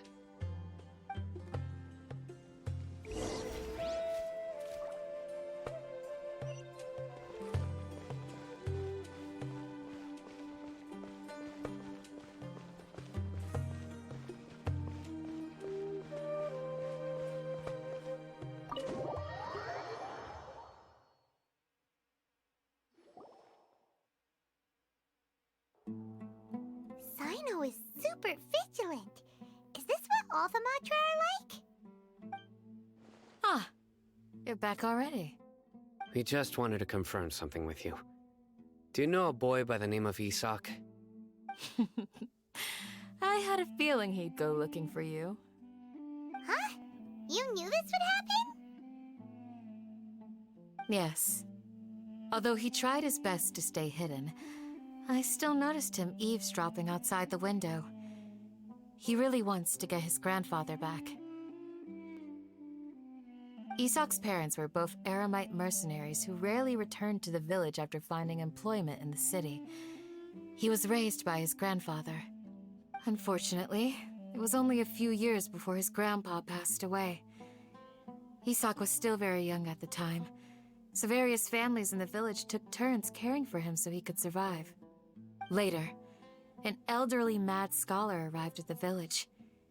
Isak thought the scholar bore a striking resemblance to his grandfather, and thus often spied on the man. However, the scholar was unkempt in appearance and incoherent in speech. Although Isak referred to the man as his grandpa, he was afraid and didn't dare to approach him. One summer night, the oft mumbling and bumbling grandpa suddenly calmed down and seemed to become more lucid. He even noticed Isak hiding in the distance. So Grandpa walked up to Isak and patted him on the head. He even took Isak to the entrance of the village, where he patiently taught the boy the names of the stars, and accompanied Isak until he fell asleep. The next morning, Isak woke up and wanted to go find his grandpa again, only to realize his grandpa no longer recognized him. However, even so, Grandpa retained his calm expression. It's said that those who saw the scholar claimed he no longer appeared to be crazy, but appeared to be living in his own world, almost as if he were sleepwalking. Isak was thrilled that his grandpa was able to find peace, and would follow him all the time, asking him things like, "Grandpa, want me to take you somewhere fun?" Or, "Grandpa, could you tell me stories about the stars again?" All this somehow just makes Paimon feel really sad.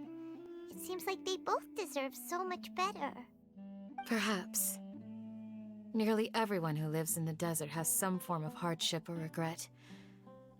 But even so, we must still continue on with our lives. It's also my reason for fighting. I must continue to protect this land.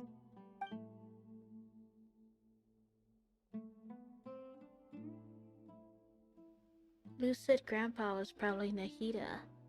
She must have sued the other mad scholars as well.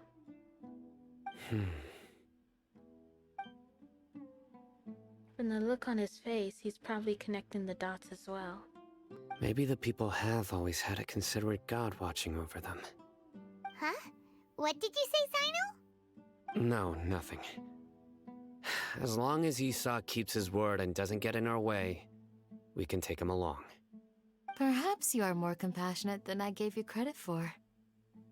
Please accept my thanks on Isak's behalf, Sino.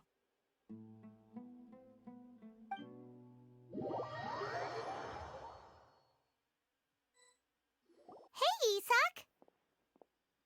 Oh, it's you guys! We've cleared everything up. Let's go find your grandpa. Really? Wow! Thank you so much! Your grandpa will be found safe and sound. Yeah! All right. Let's ask the local residents some questions first.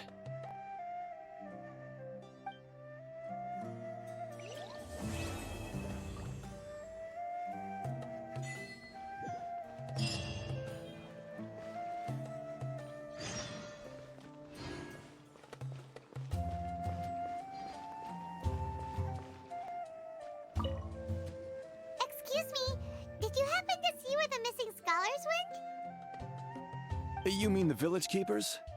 Oh, let me think. When I was eating dinner the other day, I saw one of them by the side of the road, muttering away and eating mushrooms and tree roots. They shouldn't go around eating that kind of stuff. Okay. Did you notice anything else? Anything else? No, I think that's all I have to tell you. Sorry.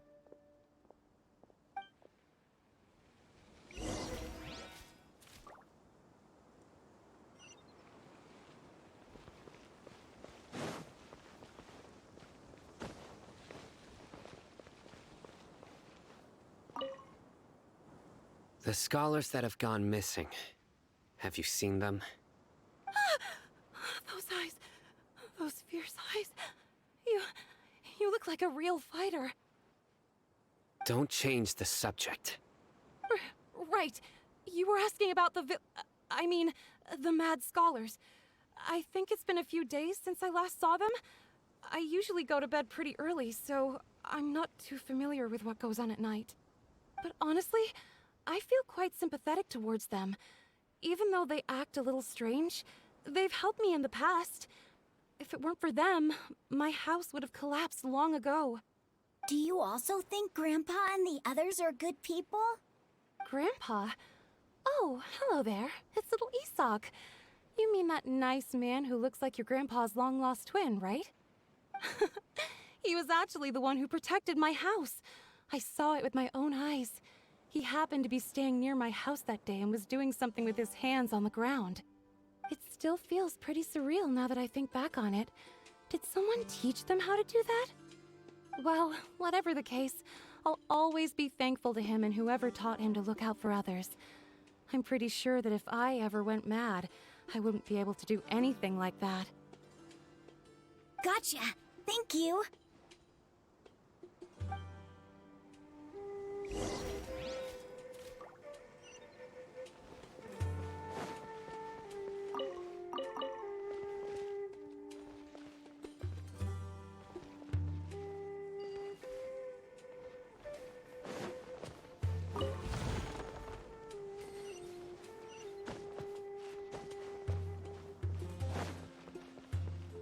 What's the hurry?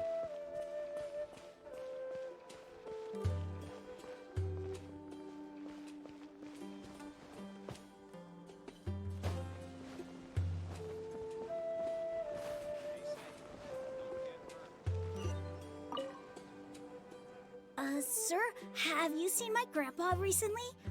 You know, the one who likes to sit and space out near the village entrance. Oh, well, if it isn't Isak. Oh, your grandpa, huh? It's been a while. The last time I saw him, he was spacing out by the road as usual. I went and asked him if he'd like any of the food I had prepared, despite my wife's protests. Like many people, she's really quite terrified of them. And speaking of my wife, she's still always complaining about how I don't make enough mora. That might explain why she's always mad at me. Oh, thank you. Thank you for taking care of him. It was nothing. You're looking for him, right? Did he go for a walk and get lost? Yeah.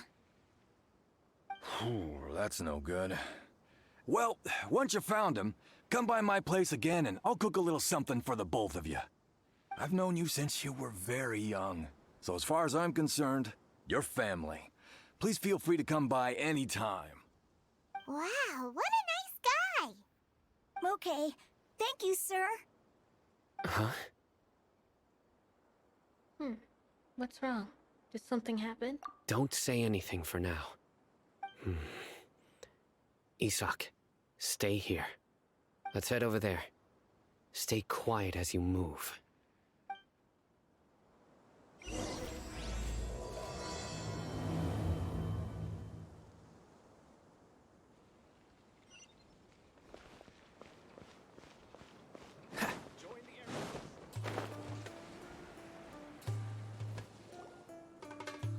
Listen, see if you can make out what they're saying. Have you heard? The mighty Scarlet King, the sovereign of our faith, will soon return to this world. Yes, of course I have. The Scarlet King is the one and only true ruler of this land. I've never believed in any other gods. Still, you say he's coming back, but it sure doesn't feel like life's about to change around here anytime soon. What's your proof? Haven't you noticed? The village has been getting more deranged scholars than ever. Delavar was saying that many people also went insane just before the fall of the Scarlet King's civilization in ancient times. We don't quite know why, but it seems like there's some sort of connection between insanity and the Scarlet King. Isn't it a sign of the Scarlet King's power that all the mad scholars have disappeared? If you ask me, they must have been chosen as the final sacrifice for the Scarlet King's resurrection. Huh. Now that you say it, that does make some sense. Does this mean our lives are finally going to take a turn for the better? Exactly. Those city folks will get what's coming to them. Now, repeat everything you've just said from the very beginning. Huh? Who are you? Where did you come from? My patience is running thin.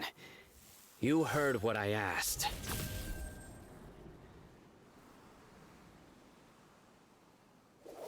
Yeah, bro, this guy's something else. Just look at his eyes. One wrong move, and he's gonna flay us alive. Let's not get on his bad side, okay? I am no match for this guy. Oh, okay, good sir. What is it you would like to know? Tell me about the Scarlet King's resurrection. Well, I only know a few things from hearsay. I went for a drink the other day and heard others talking about a rumor that the madmen will disappear, and that the Scarlet King will return to this land. I'm not making this up, I swear! Hey, go on, keep talking. It's true. It's all true, sir. We desert folk have had more than enough of those people at the academia. They keep sending us all their mad scholars and won't let us have a good life. Would you want to live like this if you were in our place? The radicals were even more thrilled than me when they heard the news. We're all praying for the Scarlet King's speedy return. Delavar also said that once the Scarlet King returns to our side, it's only a matter of time before we conquer the land on the other side of the wall. They're all willing to serve under the Scarlet King and fight for a share of the glory. Is that so? Seems like he still wants to know more. Keep talking. Got it. At first, I told myself it was just the drink talking, but then all the mad scholars vanished without a trace, just as the rumors said. Please, don't beat me up just for mentioning these rumors. If I'm guilty, then everyone else around here is also guilty. I'm just saying what the others said. The people here really like the Scarlet King, but dislike the Dendro Archon.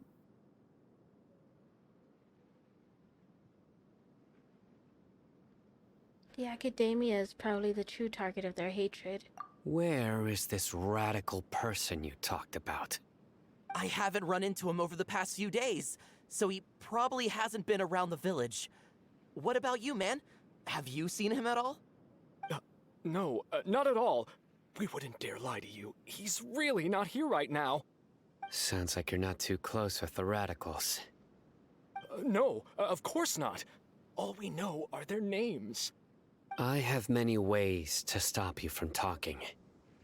And many others to stop you from sending warning messages. So you'd best just stay home and hope I don't hear of you trying to contact anybody. Don't do anything until I've gotten to the bottom of this. Try something foolish, and even Candace won't be able to protect you. Yes, got it. We'll do just as you say. That scared Paimon half to death. Sino is pretty terrifying. Good thing I'm not one of your enemies. He didn't try to reassure us at all. It's like he's used to hearing that. Oh, Paimon bets lots of people have told him that before. All the more reason for you not to get on his bad side. I heard that. Sorry. Sorry. It's part of being a Matra. The rumor we heard just now seems like a strong lead. But we need to check a few more places. Maybe we could check the scholars' homes. Very well. We could find something there. Isaac! I'm here. Where's your grandpa's house? Well, I can take you there. Just follow me.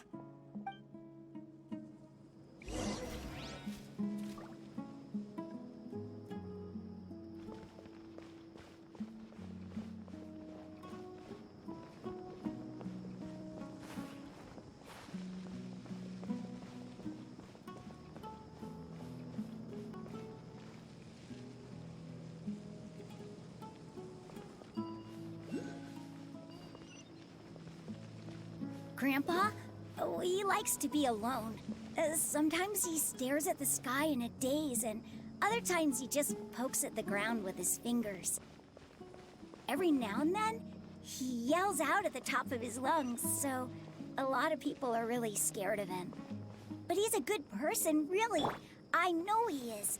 I swear, he's just like my real grandpa.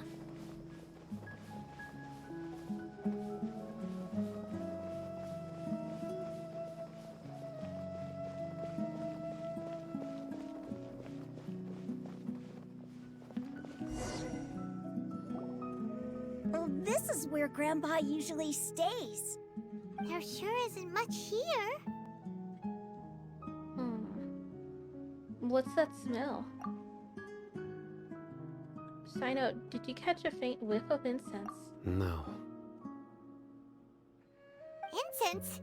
Please don't say it's the same one as before. It's definitely that one. But are you okay? Are you getting dizzy or need to lie down? There's a scent that you can sense, but I can't. A certain traveler here once passed out from that smell. Thankfully, Tighnari saved the day. And then he gave us a long lecture to explain all about how it worked. So, you know Tighnari? Huh? You know him too? Are you two friends? Yes. Now that I concentrate, I can also make out the scent of incense. Wait, surely Tighnari didn't lecture you too? No. No need. I can't handle this scent very well. Did you first encounter this scent at Tighnari's house? No, it was in the forest where a scholar was meditating. In the forest.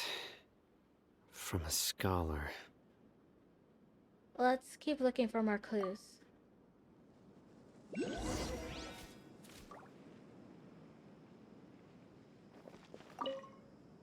Oh, where did Grandpa go?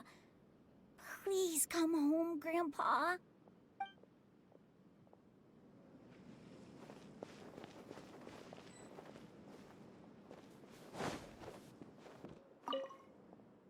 Looks like someone has been living here in this entire time.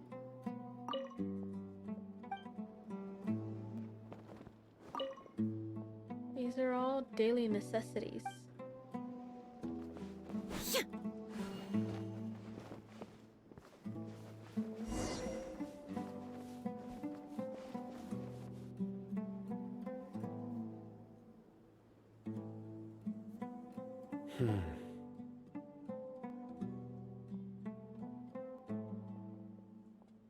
What are you looking for, Sino? Here it is. Take a look right here. Paimon doesn't see anything. Although the traces have been completely buried in the sand, there are footprints here. From the size and shape, they belong to an adult male. This pattern is a common one from this area. Local shoes. This was probably someone from the village. The scent is quite faint, but still extant. The footprints head in the direction of the door. You mean someone else has been here? But who would come looking for Grandpa? He doesn't have any friends. We'd have to ask whoever lured him away with the incense. lured him away. So that's what happened. Huh? So you can lure someone away with just a scent? You get lured away by food all the time. Hey! What's wrong with liking good food? Everyone's got something they love in life. Exactly.